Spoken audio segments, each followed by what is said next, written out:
Hi, my name is Fabio Macchioni.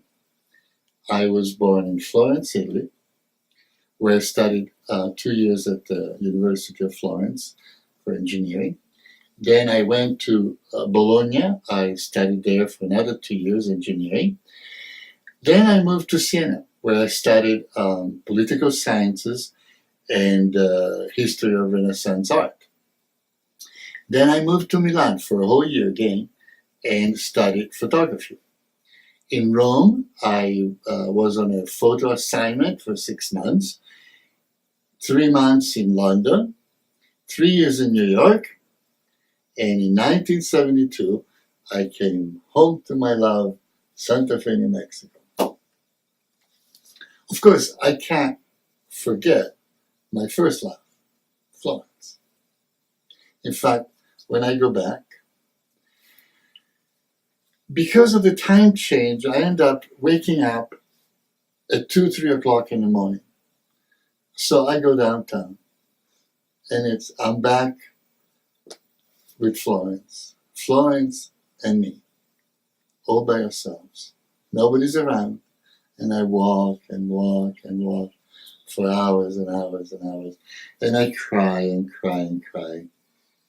Cleansing tears, tears of joy.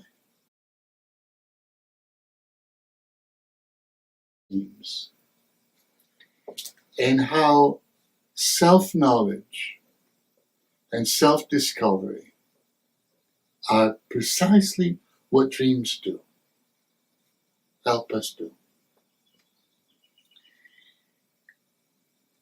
Arthur Schopenhauer, the famous German philosopher, was a great thinker.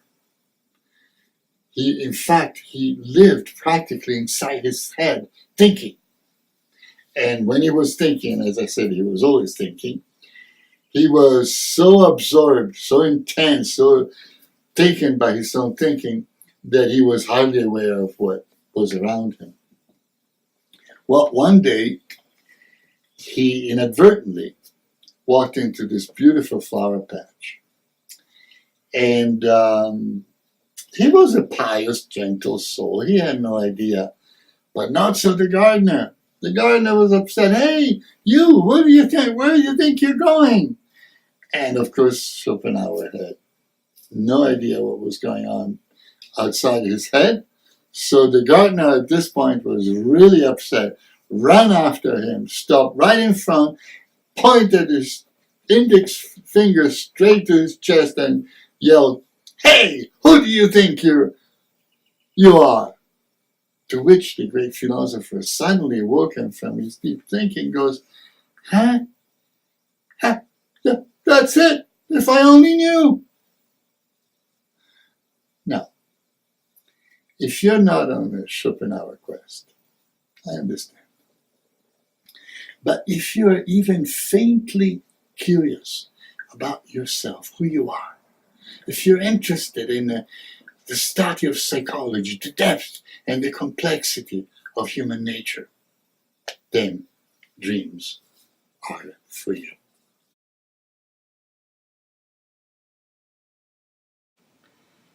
The language of dreams is finally decoded.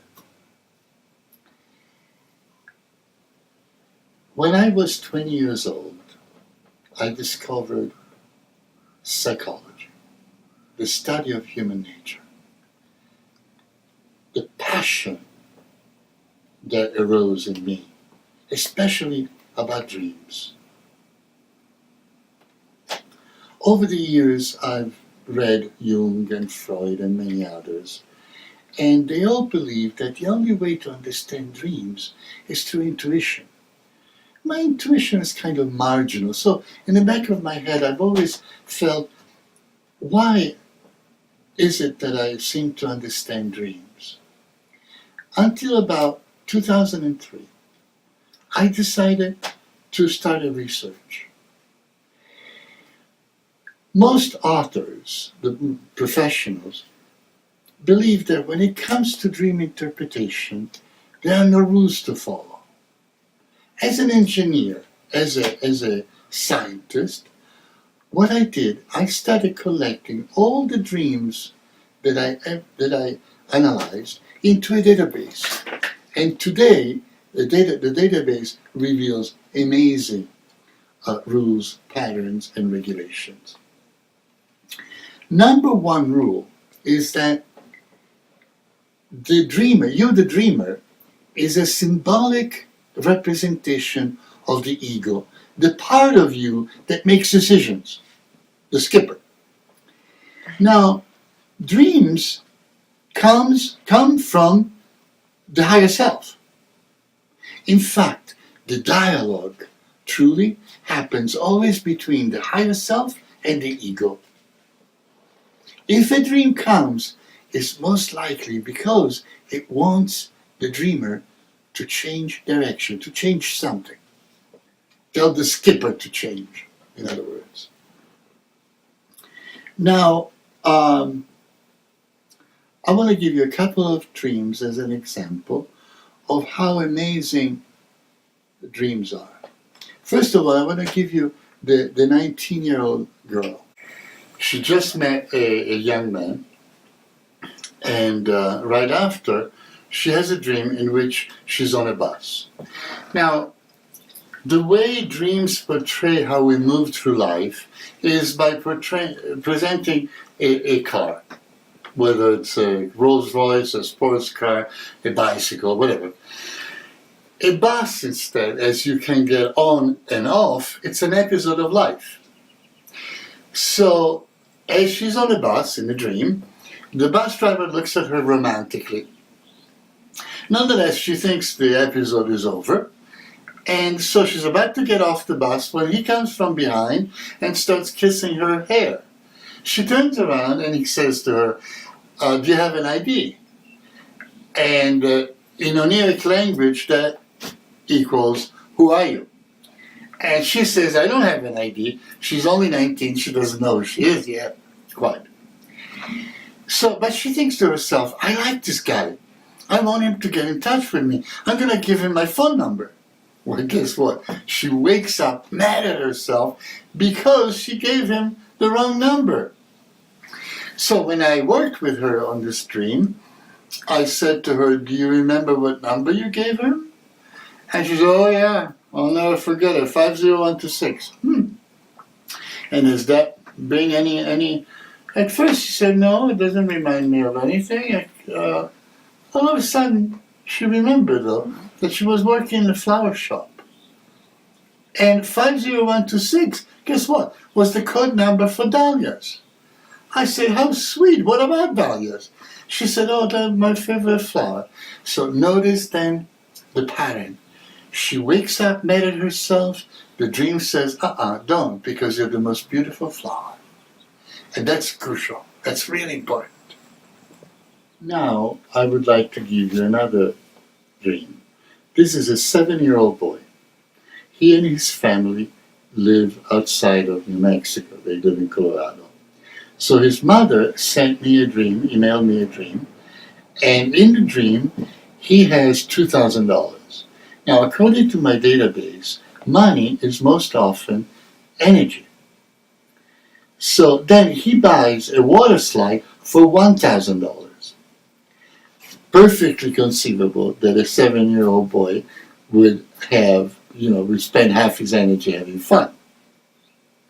Now, the water slide comes with instructions, which means that he has the know-how. The dream says, you know how to do it. But he's dismayed because he opens it up and there's nothing there. Well, I know for a fact that dreams don't give us instructions, or life would be boring. So then I got on the phone with his mom, he and I said, you have a lot of energy. And if you know how to do something, and you have to do it again and again and again, it can get kind of boring. Instead, the first time you do something, it's more challenging, more exciting, more fun. That's all I said. We hung up. And his mom called me back a few minutes later and said, you have no idea what you told my son. And I said, first of all, it wasn't me talking, it was the dream. She said, nonetheless, his teacher called 3 months ago saying, we have a problem with your son. He can't tackle new assignments because he's afraid to fail. Guess what? 3 weeks after the dream, the same teacher called and said, you have no idea. Not only he's finished the assignment ahead of the class, he's done a wonderful job. Not only, but 1 month later, he has another dream. In the dream, there's a house. The house, as I was saying, is the dreamer. There are several secret rooms that he's now having fun exploring. Now, I would like to give you 2 more dreams. One is funny, the other one is a nightmare. The funny one, I had it about 30 years ago. I was still smoking. In a dream, it's a dog race. All the dogs are running. Suddenly, one of the dogs stops running, goes up on his back hind, put his butt up against the white picket fence that surrounds the track, crosses his back legs, pulls out a cigarette, and starts smoking. You think it's funny, huh? I turned white and never touched a cigarette again. You know what it said? Fabio, if you don't stop smoking, you won't finish the race. Now, I'm going to give you a nightmare of a 16-year-old boy. He's tall, handsome, normal type of person. In the dream, he wakes up. To wake up is to learn something new. Standing by his bed, there's a friend of his, and that's the part that he is about to learn. What he represents is... So I asked him, I said, what about this friend of yours? Oh, he said, he's gregarious, outgoing, successful with parties, girls. I thought to myself, you have a thing or two to learn about that. In fact, they go to a hotel looking for a hot tub. The hotel manager says, out of here. They go into the street. They're attacked by these 2 angry men. He wakes up. It's a nightmare. Typically, when whatever image appears in a dream, there's a universal meaning and a personal. The universal meaning of a hotel is that we can all book a different room and temporarily live in close proximity, which means it's social life. Now, when I asked him, he said, when you travel. So there was nothing. There was no particular association. So now, I asked him about the hot tub. And he said, hot tubs are to relax. So now you see, hot tub is hot water. Water, according to my database again, is mostly emotions. So notice how literally and logical this is. You want to relax in a social, hot, emotional situation? The entity inside that knows, the hotel manager says you can't. Until you meet these 2 angry men. So when I asked him, I said, what about these 2 angry men? He said, I think they're angry because they're insecure. There you have it. Look at your insecurity. And he, 16-year-old boy said, me insecure? I said, John, we're all a little bit insecure. Some more, some less. But the point is that if you from now on start observing how you are, how you react in different situations, social, emotional situations, guess what? You get better with the girls. You know what he said? Oh, really? Oh.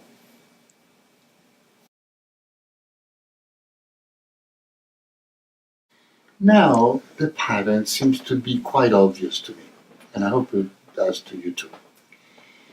The little boy is dismayed. The dream is saying, you have the know-how. The little girl is mad at herself. You're the most beautiful flower. The funny dream? That too. You think that's funny? You're going to die if you don't stop smoking. You think it's funny? Exactly the opposite. The guy who has a nightmare is because he's reluctant to accept that he's insecure. That's why. So notice then that the way, whatever mood, thinking, action you have in the dream is precisely what the dream is trying to point out to change. So if you are frightened, more the reason to give me the dream, because I'll help you and you'll get the good stuff. That's the part that is so wonderful about dreams. And I really want your dreams. This is what it's all about. I want your dreams because you'll be happier. Dreams only come to give us a better chance at achieving the best that we can and be as happy as we can. See?